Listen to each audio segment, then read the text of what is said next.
നമുക്കറിയാം സർ, നമ്മൾ ഈ സിന്ധു നദീജല കരാർ റദ്ദാക്കുക മാത്രമല്ല ചെയ്തിരിക്കുന്നത്, ഉറി അണക്കെട്ട് തുറന്നു വിടുക മാത്രമല്ല ചെയ്തത്. ഇന്ത്യ പാകിസ്ഥാനിലേക്ക് ഒഴുകുന്ന നദീജലത്തിന്റെ അളവ് കുറച്ചിട്ടുണ്ട്.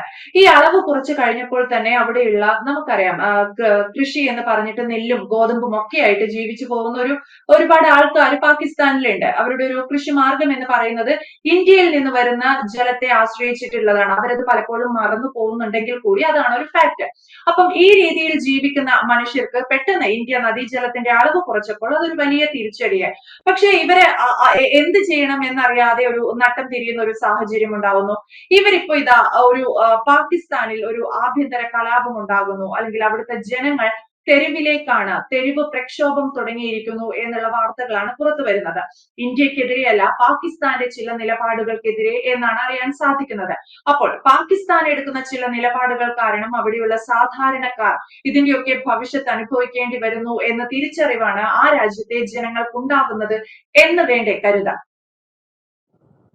നോക്കൂ, പഹൽഗാം ഭീകരാക്രമണവുമായി ബന്ധപ്പെട്ട് ഇന്ത്യയും പാകിസ്ഥാനും തമ്മിലുള്ള ബന്ധങ്ങൾ, ഊഷ്മളമായിരുന്ന ബന്ധങ്ങൾ ഇല്ലാതാവുകയും ഇന്ത്യ അതിന്റെ നിലപാടുകളെ കടുപ്പിക്കുകയും ചെയ്യുന്നു.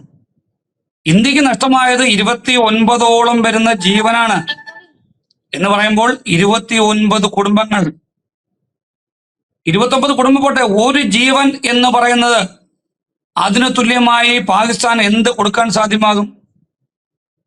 അപ്പോൾ അങ്ങനെ 29 ജീവൻ, ഇന്ത്യക്കാരായ ആൾക്കാരുടെ 29 ജീവൻ നഷ്ടപ്പെടുമ്പോൾ അതിനെ അപലപിക്കാതെ, അത് ചെയ്തത് തെറ്റാണ് എന്ന് പറയാതെ, ഒരു സമയത്ത് പോലും അങ്ങനെ ആ ഒരു ഭീകരത ചെയ്തിട്ടുണ്ടെങ്കിൽ അവർ ഞങ്ങളുടെ ആൾക്കാരല്ല, ഞങ്ങൾക്കതുമായി ബന്ധമില്ല, ഉചിതമായ നടപടികൾ എടുക്കാം എന്ന് പറയാതെ അവര് സ്വാതന്ത്ര്യ സമര സേനാനികൾ ആണ് എന്ന് പറയുകയും അവരെ പിന്തുണയ്ക്കുകയും അവരെ വാഴ്ത്തുകയും അവരെ അനുകൂലിക്കുകയും ചെയ്യുന്ന പാകിസ്ഥാന്റെ നിലപാട് ഒരു കാരണവശാലും നമ്മൾക്ക് അംഗീകരിക്കാൻ സാധ്യമാകില്ല.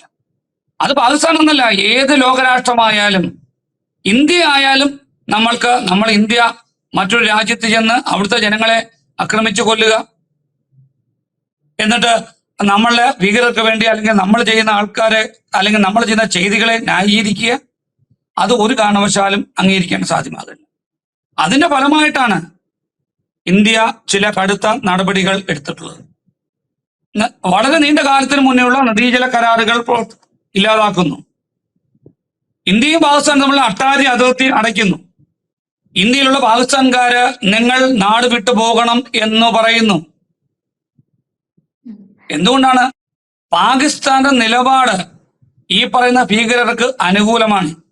ഈ വിഷയത്തിൽ പാകിസ്ഥാൻ ഭീകരർക്ക് എതിരായി നിന്നിരുന്നുവെങ്കിൽ ഇന്ത്യ ഇത്തരത്തിലുള്ള കഠിനമായ നടപടിയിലേക്ക് പോകില്ല. അപ്പോൾ ഒരാൾ ചെയ്യുന്ന തെറ്റിന്റെ ദോഷവും ഗുണവും അനുഭവിക്കുന്നത് അയാളോ അല്ലെങ്കിൽ മറ്റുള്ളവരോ ആയിരിക്കും.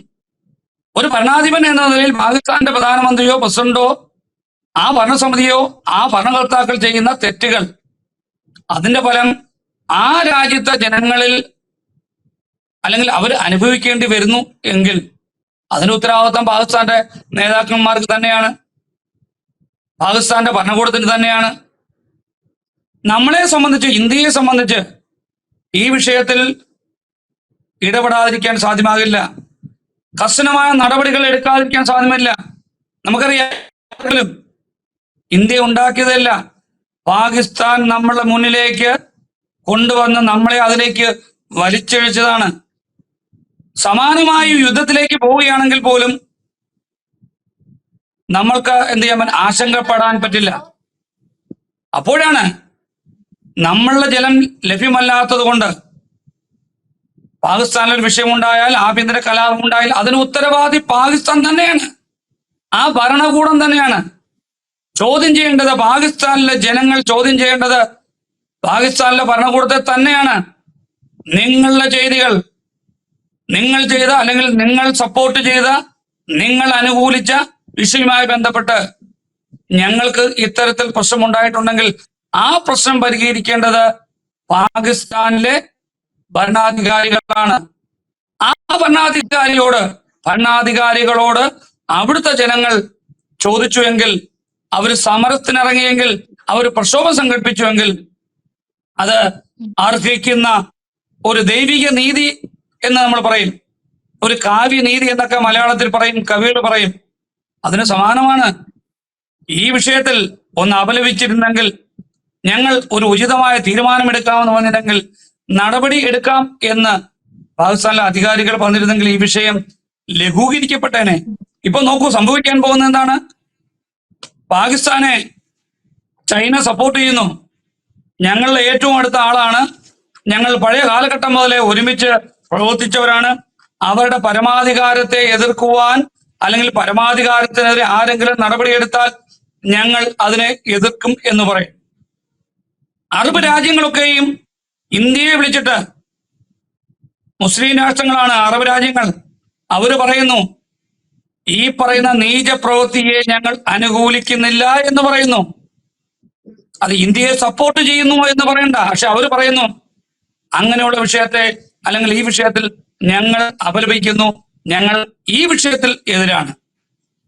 അമേരിക്കൻ പ്രസിഡന്റ് വിളിക്കുന്നു, നമ്മുടെ പ്രധാനമന്ത്രി, ബഹുമാനായ ഇന്ത്യൻ പ്രധാനമന്ത്രിയെ വിളിച്ചിട്ട് പറയുന്നു ഈ വിഷയത്തിൽ ഞങ്ങൾ നീതിയോടൊപ്പമാണ്, ഭീകരതയ്ക്കെതിരെ ഞങ്ങൾ എതിർപ്പ് പ്രകടിപ്പിക്കുന്നു. അപ്പൊ ലോകം തന്നെ പണ്ട് ഒന്നാം ലോകമഹായുദ്ധത്തിന്റെയും രണ്ടാം ലോകമഹായുദ്ധത്തിന്റെയും കാലഘട്ടത്തില് അമേരിക്കൻ ഐക്യനാടുകളിലെയും US നേതൃത്വത്തിൽ രാജ്യം രണ്ട് ചേരികളായി തിരിഞ്ഞതുപോലെ അന്നും നമ്മുടെ നിലപാട് കൃത്യമാണ്. ചേരിചേരായ്മയായിരുന്നു നമ്മുടെ നിലപാട്. അങ്ങനെ രാജ്യം രണ്ട് ചേരിയായി തിരിക്കുവാൻ, മറ്റൊരു ലോകമഹായുദ്ധം ഉണ്ടാക്കുവാൻ ഈ പഹൽഗാം ഭീകരാക്രമണം കാരണമായിട്ടുണ്ടെങ്കിൽ അതിന്റെ ഉത്തരവാദിത്വം ആക്കാണ്? പാകിസ്ഥാനാണ്. പാകിസ്ഥാൻ പറയുന്നുണ്ട് ഞങ്ങൾ ആണവ വിദ്യയുള്ള, ആണവായുധങ്ങളുള്ള ഒരു രാജ്യമാണ് എന്ന് പറയുമ്പോൾ എന്താണ് അവർ ഉദ്ദേശിക്കുന്നത്? ഞങ്ങളുടെ കയ്യിൽ ആണവായുധമുണ്ട്, ഞങ്ങൾ ഉപയോഗിക്കും. ഞാൻ ചോദിക്കട്ടെ, പാകിസ്ഥാന് മാത്രമാണോ ആണവായുധമുള്ളത്? അതേ തരത്തിൽ പറയാനുള്ള ആർജവത്വവും തന്റെ ഇടവും ഇന്ത്യക്കുമുണ്ട്. അപ്പൊ ലോകം രണ്ട് ചേരിയായി നിന്ന് മത്സരിച്ച് ഒരു മൂന്നാം ലോകമഹായുദ്ധത്തിലേക്ക് ഈ വിഷയം പോയാൽ ഇതിന്റെ ലാഭം ആർക്കാണ്? ആരാണ് ഇതിൽ ലാഭം കൊയ്യാൻ നിൽക്കുന്നത്? ഇന്ത്യയെ സംബന്ധിച്ച് നമ്മൾ വളരെ വ്യക്തമായിട്ട് കൃത്യമായിട്ട് നമ്മളുടെ കാര്യം, നമ്മൾ അതിരുകൾ നോക്കി ഒരു മറ്റൊരു അതിരിലേക്ക് കടന്നു ചെല്ലാതെ, നമുക്കറിയാം അതിരുമായി ബന്ധപ്പെട്ട അതിർത്തികൾ തർക്കമുള്ള സംസ്ഥാനങ്ങളുണ്ട്. ആ വിഷയങ്ങളൊക്കെ നിൽക്കുന്ന സ്ഥലത്ത് നിർത്തിക്കൊണ്ട് എന്താണോ ആ വിഷയം അവിടെ നിൽക്കട്ടെ എന്ന് പറഞ്ഞുകൊണ്ട് മാറി മാറി വരുന്ന എല്ലാ സർക്കാരുകളും ഈ പറയുന്ന അതിർത്തി തർക്കങ്ങളെ അതേപടി നിലനിർത്തിക്കൊണ്ട്, ഇന്ത്യയുടെ അഖണ്ഡത നിലനിർത്തിക്കൊണ്ട് മറ്റ് രാജ്യങ്ങളുമായിട്ടുള്ള പ്രശ്നങ്ങളെ ഒരു പരിധിവരെ വഷളാക്കാതെ പോകുന്ന ഒരു രാജ്യമാണ് ഇന്ത്യ. ഇങ്ങോട്ട് കയറി ആക്രമിക്കുമ്പോൾ മാത്രമേ നമ്മൾ അങ്ങോട്ട് ആക്രമിക്കാറുള്ളൂ. നമ്മുടെ അതിർത്തികളിൽ അവർ വെടിവെക്കുമ്പോൾ മാത്രമേ നമ്മൾ തിരിച്ചു വെടിവെക്കാറുള്ളൂ. ഒരിക്കലും പ്രകോപനപരമായി ഇന്ത്യ വെടിവെച്ചിട്ടില്ല. അത് നിങ്ങൾ ആലോചിക്കണം. അപ്പൊ അങ്ങനെയുള്ള ഒരു സംസ്ഥാന, ഒരു രാജ്യത്തെയാണ് ഈ പറയുന്ന പാകിസ്ഥാൻ എന്ത് ചെയ്തിരിക്കുന്നത്? ആക്രമിച്ചിരിക്കുന്നത്. അപ്പൊ നമ്മുടെ ഭാരതാംബയെ ആക്രമിക്കുക, ഭാരതത്തിലെ ജനങ്ങളെ ആക്രമിക്കുക, അതുവഴി ലോകത്തിൽ അസ്ഥിരതയുണ്ടാക്കുന്ന ഒരു സംവിധാനമാണ് ഈ പറയുന്ന ഭീകരതര് ഉണ്ടാക്കുന്നത്. അപ്പൊ അവർക്ക് വേണമെങ്കിൽ പാകിസ്ഥാന് ഇവരെ എന്താണ് വിലക്കാം. ഞാൻ നേരത്തെ സൂചിപ്പിച്ചു, ചെയ്തത് തെറ്റാണെന്ന് പറയാം, ഞങ്ങൾ അന്വേഷിക്കട്ടെ, നടപടിയെടുക്കാമെന്ന് പറയാം. ഇതൊന്നും ചെയ്യാതെ ആരൊക്കെയാണ്? പൂട്ടോയുടെ മകൻ പറഞ്ഞ എന്താണ്? നദികളിൽ കൂടി രക്തം ഒഴുകും. ഇത് ആരോ പറഞ്ഞതാണ്? അദ്ദേഹത്തിന്റെ മാതാവിനെ കൊന്നിട്ട്, അദ്ദേഹത്തിന്റെ സ്വന്തം രാജ്യത്ത് വെച്ച് അദ്ദേഹത്തിന്റെ മാതാവിനെ കൊന്നിട്ട് ഒന്നും ചെയ്യാൻ പറ്റാത്ത ഒരു വ്യക്തിയാ പറയുന്നത് ഇന്ത്യക്കെതിരെ അല്ലെങ്കിൽ ഇന്ത്യയിലെ നദികളിൽ കൂടെ ചോര ഒലിക്കുമെന്ന്. അങ്ങനെയൊക്കെ പറഞ്ഞാൽ ഏത് ഇന്ത്യക്കാരന്റെ രക്തമാണ് തിളയ്ക്കാത്തത്? ഇന്നലെ കുറച്ച് വിമുക്ത ഭടന്മാരുടെ സംഘടന അവർ പറയുന്നുണ്ട്, ഞങ്ങൾക്ക് ഒരു ആനുകൂല്യവും വേണ്ട, അതിർത്തിയിലേക്ക് ഞങ്ങൾ വരാം, ഇന്ത്യൻ ജനതയെ കാക്കാൻ ഞങ്ങൾക്ക് ഒരു നയാ പൈസയും വേണ്ട, ശമ്പളമില്ലാതെ ഇന്ത്യക്ക് വേണ്ടി ജോലി ചെയ്യാൻ ഞങ്ങൾ തയ്യാറാണ് എന്ന് പറയുന്ന വിമുക്ത ഭടന്മാർ, ഞാനുൾപ്പെടെ, നമ്മളുൾപ്പെടെ ഇന്ത്യയുടെ മാനം കാക്കാൻ, ഇന്ത്യയുടെ അതിര് കാക്കാൻ, ഇന്ത്യയിലെ ജനങ്ങളെ എന്താണ് അവർക്ക് സംരക്ഷണം ഒരുക്കുവാൻ ഞാനും നമ്മളും ഒക്കെ ഒരുക്കമാണ്. എന്നാൽ ഇതിന് സമാനമായി പാകിസ്ഥാൻ ഒരു നിലപാടും എടുത്തിട്ടില്ല എന്നുള്ളതാണ് ദുഃഖകരമായ വാർത്ത. അവിടെയാണ് നമ്മൾ എതിർക്കേണ്ടത്. ഇന്ത്യ എതിർക്കേണ്ടതും ലോകരാഷ്ട്രങ്ങൾ എതിർക്കേണ്ടതും അത് തന്നെയാണ്.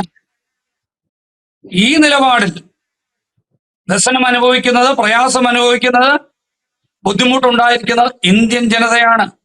ആ ഇന്ത്യൻ ജനതയ്ക്ക് ഐക്യദാർഢ്യം പ്രകടിപ്പിക്കേണ്ട സമയത്താണ് ചൈന ഇത്തരത്തിൽ ഒരു ഇന്ത്യ വിരുദ്ധമായ പ്രഖ്യാപനം നടത്തിയിട്ടുള്ളത്.